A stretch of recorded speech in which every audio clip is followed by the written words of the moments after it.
Hello everyone, welcome back. In this lesson, we are going to talk about how to automatically add teardrop while routing in EasyEDA. We already know the teardrop strengthens the junction between pad and chassis, and also makes the routing look smoother and more natural.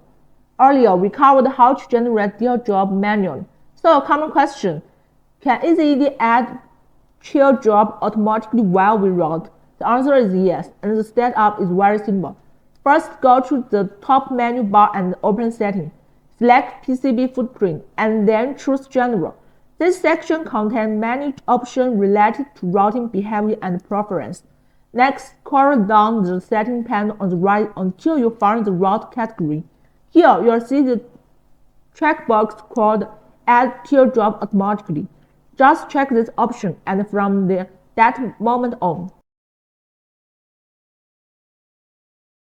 every time you draw a trace, EasyEDA will automatically generate a teardrop at the junction between the pad and the trace.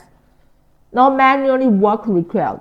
And of course, if you don't want the system to add them automatically, you can uncheck it anytime. That's the complete setup for enabling automatic teardrops during routing. Simple, quick, and very practical. I hope this helps boost your routing efficiency. See you in the next lesson.